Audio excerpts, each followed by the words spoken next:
Ah, nightlights.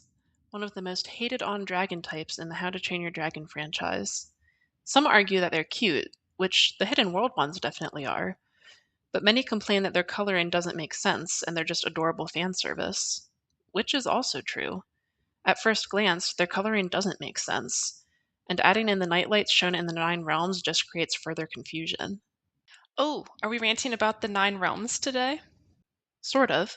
I'm using my status as a certified horse genetics nerd to make the nightlights make sense. I even have a little badge. See? See it there, right there? And I am determined to make the nightlights make sense using the magic of genetics. Ah, genetics. I see then. I'll let you take it from here. Let's start by clearing up a common misconception. Night Furies and Light Furies are the same species. This was confirmed by Dean himself, who specifically called them subspecies. For those who don't know, subspecies are animals of the same species who, for reasons usually related to geographic location, evolved to have characteristics that are different enough from each other to be distinctly told apart, while still being closely enough related that they can create hybrid offspring. The exact definition of subspecies is actually widely debated amongst experts, but for the sake of this video, we'll be using this definition.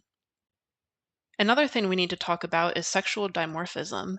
This is when males and females of the same species have different appearances. It can be as noticeable as dramatic differences in color, like that seen in some species of ducks, and as subtle as slight differences in average size. While this hasn't been confirmed or denied, based on some evidence that I'll get into a little later, I'm operating under the assumption that Furies exhibit some traits of sexual dimorphism. Before we go any further, please note that anything said beyond this point contains spoilers for both the Hidden World and the Nine Realms, both of which have been out for years now, so spoiler warnings shouldn't really be needed, but I like to cover my bases. Also, I'm only considering the movies, the TV series prior to Hidden World, and anything confirmed by Dean to be canon. Anything in the various How to Train Your Dragon games is not canon, and if there is information presented in an official book that goes against established canon, I will be deferring to my interpretation of the How to Train Your Dragon canon. Now, there's some debate as to whether or not the Nine Realms is canon, and even North and I are on the fence about if we should consider it to be, but for this video, I'll act like it is. Please also note that the theories presented in this video are entirely my own headcanons based on an understanding of color genetics. Now, without further ado, let's get into the analysis. There are 10 canon nightlights in the How to Train Your Dragon universe. In no particular order, their names are Dart, Pouncer, Rough Runner, Thunder, Shadow, Goggles, Splattertail, Father Nightlight, Mother Nightlight, and Elder Nightlight. Yeah, the Nine Realms Nightlight babies creep me out too. While I strongly prefer the designs of the original Nightlights, you can see that they all have something in common, a mixture of black and white. I've seen so many people say that the Nine Realms Nightlights are inbred because of the amount of black that they have. The argument is that since Toothless was the only Night Fury and it's been 1,000 years, which means a whole bunch of generations, non-inbred Nightlights should have very little, if any, black left. But this isn't usually how genetics work. Every animal starts with a base color. For many species, including but not limited to horses, dogs, and cows, this gene is called extension. It decides if the fur, or in this case, scales, should be red or black. In these cases, black is dominant to red. We're going to assume that this is also the case for Furies, which explains Toothless's color. And since black is dominant, it's easy for natural selection to encourage that color since any red-scaled Furies probably didn't do as well. Though that does leave the interesting possibility of red popping up somewhere down the line after generations of being hidden.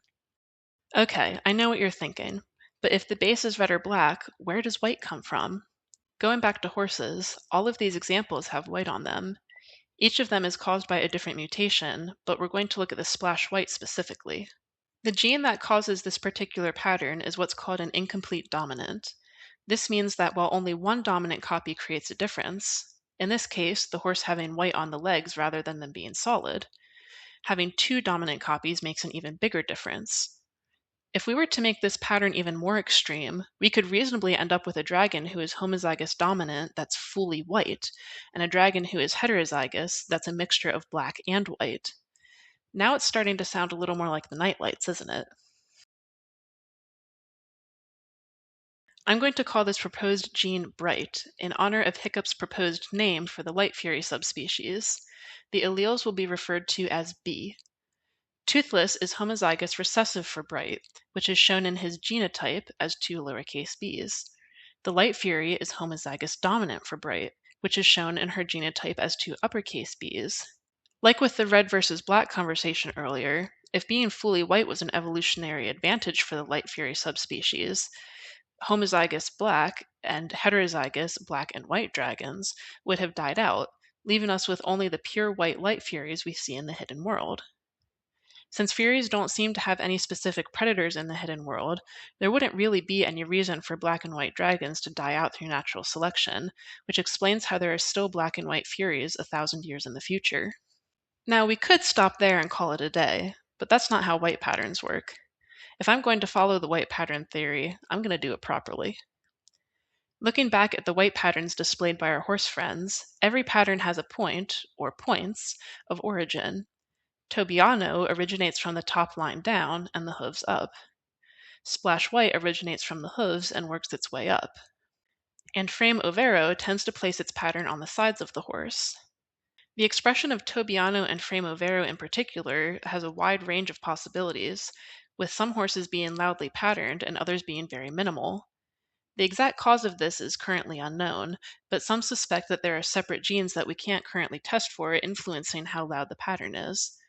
We're going to assume that all of this is also true for the bright gene. Looking at the three original nightlights, there's a wide range of pattern expression. Dart is a pretty even mix of black and white, Rough Runner is mostly black, and Pouncer is mostly white. But what do they all have in common? The white pattern works from the bottom up. Dart and Rough Runner both have white feet and bellies, with the edges of their tail fins also being white. These are the points of origin for the bright pattern. Pouncer, who is mostly white, has black along his dorsal spines and at the base of his tail. He displays a more extreme expression of bright. Note, however, that not every point of origin displays a pattern all the time. It's just the place where it starts if it's going to. Unfortunately, we have two problems remaining: Dart's ears and Rough Runner's white dorsal spines. Neither of them fit the bright pattern. My solution? Somatic mutations. Somatic mutations are when a gene gets turned on or off unexpectedly. When looking at colors and patterns, they typically show up on only part of the animal. For instance, this horse is gray, which is caused by a gene that slowly turns the hair white. But the patch of colored hair on the face is a somatic mutation where the gray gene was turned off. We can apply that same principle to Dart and Rough Runner. Both of them had a second dominant allele of bright turned on, but only on the ear tips and dorsal spines, respectively. It's not a perfect solution, and honestly, it's a bit of a lazy one, but it has been documented that mutations are more common in hybrids, so I'm just going to use it. Now that we've explored the genetics of the original Nightlight trio, it's time to look at the Nine Realms Nightlights. I really wish I didn't care about these dragons. I hate every part of them. Every time I see them, I cringe. And the babies especially creep me out to no end. But I'm OCD and have issues with not finishing my thoughts, so here we go. I'll start with the easy one first. Thunder is heterozygous for Bright. That's it. He follows the points of origin displayed by his ancestors. His tail may be solid black, but Bright just didn't express itself at that point of origin. He does have more white on his face than, say, Dart, but it's just a larger expression of the gene. Unfortunately, it only gets worse from here. Next up is Shadow, one of Thunder's younger siblings. He has a much more minimal expression of Bright, as it only shows up on his underbelly and claws. The problem is his spots. Why does he have spots? Who at DreamWorks thought that it was a good idea, and more importantly, who approved it? Anyway, I'd call it a dominant mutation that popped up at some point over the last 1,000 years, but unfortunately neither of his parents have white spots because they want to make my life difficult. So instead, we're going to consider a recessive gene called spots. Since it's recessive, he needs two recessive alleles, which we'll be shortening to a lowercase s, in order for it to show up. Each of his parents carries one recessive spots allele, and he won, or rather lost, the genetic lottery, since there was only a 25% chance he would inherit both recessive alleles. And before anyone starts shouting inbreeding, remember that recessive patterns can remain hidden for a very long time. If the mutation originated in one common ancestor that both parents descend from, there could still be dozens of generations separating them, to the point that they're so distantly related it doesn't matter anymore. But yeah, that's my explanation for how this little sleep paralysis demon ended up with spots. Goggles is another of Thunder's younger siblings, and he is also heterozygous for Bright. His expression is much louder, with the pattern going halfway up his body and even onto his wings. He does have some black patches on his wings and tail that don't follow the Bright pattern, but they're patchy and irregular enough that rather than creating a new pattern, I'm going to say that he is a mosaic chimera. Chimerism occurs when two twin embryos fuse during the early stages of development, creating a being that has two sets of DNA. This can present phenotypically, or on the surface, or it can remain hidden to everyone unless DNA tests are done. These black patches are a leftover of his absorbed twin, who did not have the Bright pattern and was therefore all black. Mosaic patches tend to be irregular, so while it's another cheap excuse, it technically does fit. And honestly, given how creepy these things are, I would not be surprised if there's some wonky genetic stuff going on. The last of Thunder's siblings is Splattertail, who does not have a canon assigned gender. But to keep things consistent, I'm just going to call him a he. And that's about the only easy thing that Splattertail does, because we're introducing yet another gene. We're going to call this one DOTS, with the shortened allele being a D. DOTS is a dominant gene that casts black spots on an otherwise white dragon. It can also be seen on Father Nightlight, who I'll discuss shortly. The points of origin are the back and the feet, and this pattern has a range of expression from small, scattered dots to large, clustered dots that are sometimes so close that parts of the body appear solid black.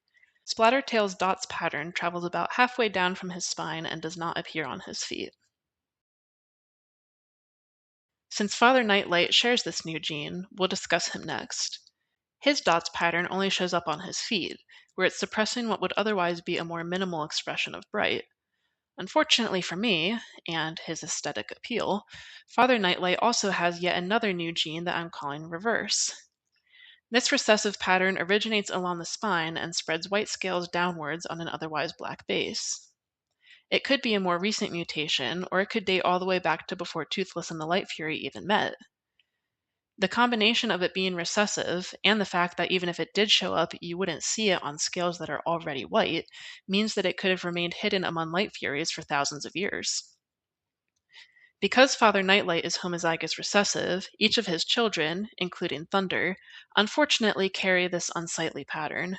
Let's hope it dies out quickly. Next up is Mother Nightlight, who has the final new gene that I'll be introducing and is probably my least favorite of them all. I mean, just look at her. She looks like a cow. Dragons should not look like cows. She does have a single copy of Bright, but the expression is minimal and far overshadowed by a dominant gene I'm naming Piebald. Piebald creates this swirly, cow-like white pattern on otherwise black scales. Given her black spine and underbelly, the pattern likely originates mostly on the sides of the dragon and spreads up the wings and face. It appears to leave the tail fins alone, though. Fortunately, none of her children inherited this pattern, so I can only hope this is another one that dies out quickly. One other thing that I need to discuss about Mother Nightlight is the fact that out of all the adult Nightlights, she is the only one who has the build of the Light Fury. Now remember what I said about sexual dimorphism back at the beginning of the video? My theory is that while Night and Light Furies are different subspecies, the build of the Light Fury is just the default for female Furies. It's not at all uncommon in species with sexual dimorphism for the females to be somewhat smaller and have less exaggerated features, which also shows in the rounder shape of the wings. Agree with me or not, I think it's a fun theory. We're finally at the last of the Nightlights, which is good because this video has already gone on far longer than I originally intended. Our final subject, is the Elder Nightlight. He has blessed us with a simple genotype, one copy of Bright. His expression of it is mostly minimal, with white feet and underbelly. The pattern also spreads partway onto his wings. He does have that weird little V right under his chin, but I'm just going to call it a somatic mutation and be done with it. And that's it. I'm finally done blabbering about made-up nightlight genetics. Hopefully all this made sense, or at the very least was entertaining. Again, these are just my personal headcanons. There is no canon evidence to indicate that the nightlight colors and patterns are anything more than what someone on a tight schedule happened to design. I have also intentionally chosen to ignore the crazy tailfin designs that the Nine Realms nightlights have, because I think they're stupid, and I don't care quite enough to get into that. After all, North's headcanon for the Nine Realms is that it's a fever dream Snotlout had and then wrote down, which I fully agree with. Anyways, if you enjoyed this video, please like and subscribe for more How to Train Your Dragon content. And if you have any personal theories about the nightlight colors, please let me know in the comments.